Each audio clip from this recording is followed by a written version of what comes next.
coordenador da Lava Jato, o procurador Dallagnol, atiçou colegas de Curitiba e de Brasília contra ministros do Supremo Tribunal. E o fez a partir do diz-que-diz de fofocas. E fez buscando emparedar ministros do Supremo, como fica claro em mensagem a 21 de agosto de 2016, ao dizer: quando chega no judiciário, eles se fecham. Corrupção para apurar é a dos outros. Os alvos, o atual presidente do Supremo, Dias Toffoli, e o ministro Gilmar Mendes, ex-presidente do Supremo. Dallagnol mira nas finanças das esposas dos ministros do Supremo, que são advogadas. Roberta Rangel, casada com Toffoli, e Guiomar, casada com Gilmar. É o que se lê nos diálogos de Dallagnol e colegas capturados pelo Intercept e divulgados pela Folha nesta quinta-feira.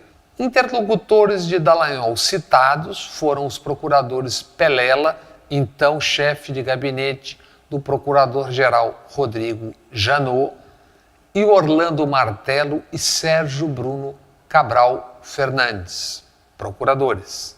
A sede de Dallagnol está exposta nos diálogos. Pergunta ele em julho de 2016. Caros, a OAS trouxe a questão do apartamento do Toffoli? Responde Sérgio Bruno: que eu saiba, não.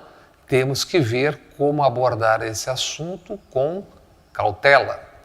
Pelela, braço direito de Janot, é instigado por Dallagnol, que diz: queria refletir em dados de inteligência para eventualmente alimentar vocês. Sei que o competente é a Procuradoria-Geral da República. Risos. Mas talvez possa contribuir com vocês acessando algumas fontes. O coordenador da Lava Jato pede ao assessor do procurador-geral o endereço do ministro do Supremo e recebe a informação. Toffoli havia contrariado a Lava Jato, afastou Curitiba das investigações na eletronuclear e soltou o ex-ministro Paulo Bernardo, preso dias antes. Por conta disso, em artigo na Folha, dias depois, os procuradores Carlos Fernando dos Santos Lima e Diogo Castor trataram a libertação de Paulo Bernardo, ex-ministro, como um salto duplo twist carpado. Em agosto, vazamento. E a revista Veja jogaria na biografia de Toffoli essa história mal ajambrada e sem investigação formal alguma.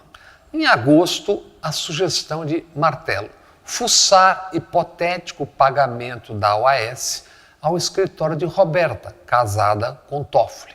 Dallagnol, então, diz: a Receita Federal está olhando, mas isso eu não sabia. Dallagnol sugeriria o mesmo sobre Guiomar, casada com Gilmar Mendes.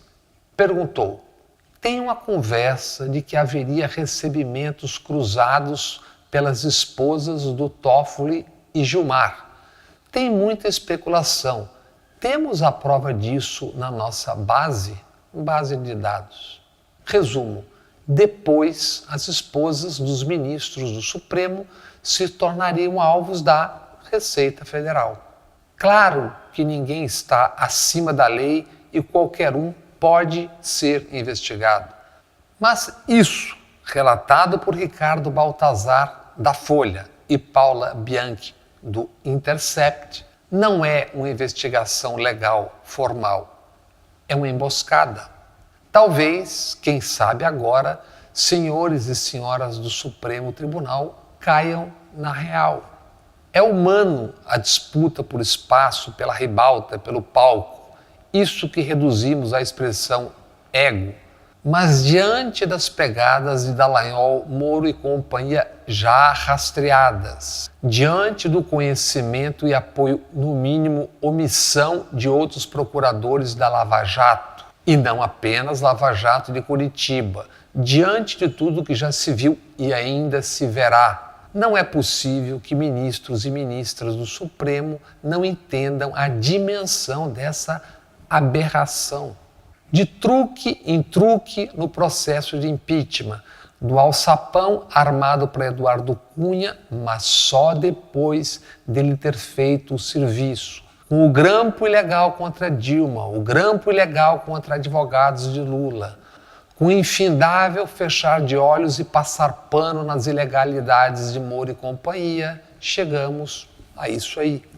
Limitaram-se a admoestações públicas, porque, afinal, eram os heróis nacionais, os heróis da Globo e companhia midiática, os heróis de um moralismo caolho que só enxerga a corrupção quando no quintal do vizinho. Até quem não é do direito percebe a contaminação por isso espalhada, e não só no sistema judiciário. Agora narrado pelos próprios, se vê que procuradores e juízes de primeira instância o tempo todo buscaram costear, e com êxito várias vezes, o Supremo Tribunal Federal. Se vê o desrespeito, a arrogância em relação aos senhores e senhoras do Supremo e à lei. E isso na prática, não apenas nas palavras. Tomando-se como metro, como medida as gerações e não a intenção de ofender, nesta quinta-feira o Brasil soube como um fedelho e seus pares trabalharam para encurralar, emparedar ministros do Supremo Tribunal. E da maneira mais abjeta, tocaiando e atacando suas famílias, suas companheiras. Os ministros Barroso, Gilmar, Fux, a ministra Carmen Lúcia e quem mais tenha contas a acertar com a toga adversária ou mesmo inimiga, que perdoem a plebe ignara. Perdoem os escribas leigos, mas é hora de adiar suas diferenças. Acertem suas contas em outro momento. Marquem um par ou ímpar ou mesmo um duelo no Maracanã num domingo à tarde. Bolsonaro é resultante de amontoados de erros, sejam estratégicos, sejam erros políticos, sejam erros morais dos que tiveram o poder desde o fim da ditadura. O bolsonistão foi cevado, sacado de tocas transbordando de ressentimentos. Foi atiçado por aqueles que fizeram política magnificando os erros da política, por aqueles que avacalharam a política que há muito já se autoavacalhava. Foi instigado por tantos, supondo que assim herdariam o sistema político, partidário, empresarial. Sistema há muito apodrecido e apodrecido por muitos dos que com o petismo no pelourinho posavam de arautos da moralidade. Pontificavam nas manchetes de telejornais, rádios-jornais e manifestações dominicais com helicópteros. Estiveram nas ruas, bradavam contra a corrupção no horário nobre. E não só o Gedel hoje na Papuda, o Demóstenes, o Eduardo Paes, o Eduardo Cunha e seus muito mais de 40. Como agora, com um lobista, um que juntava o dinheiro grande com aqueles a quem chamava de corruptos.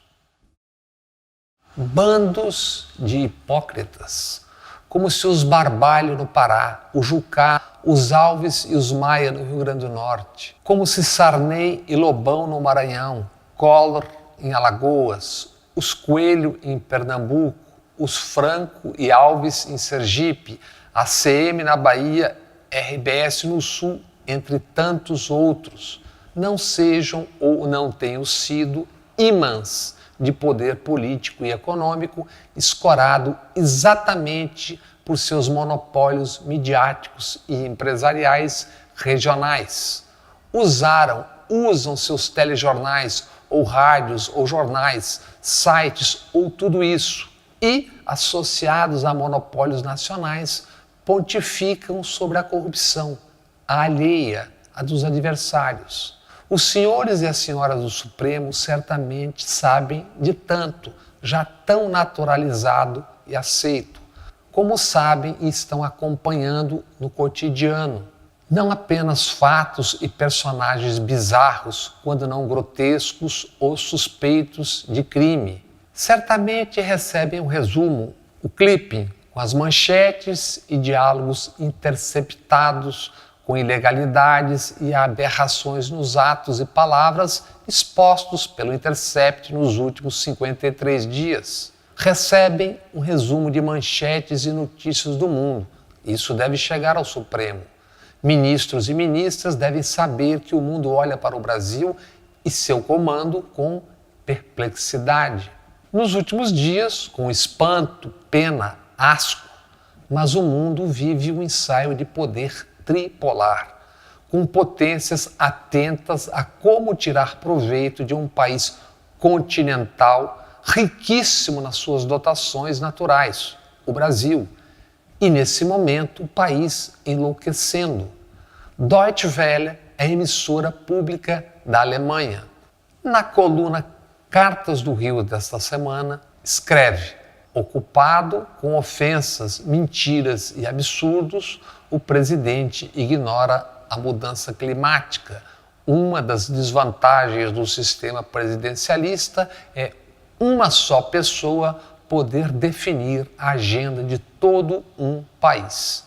Que encerra com a pergunta: e se a pessoa que define a agenda de todo um país é um psicopata?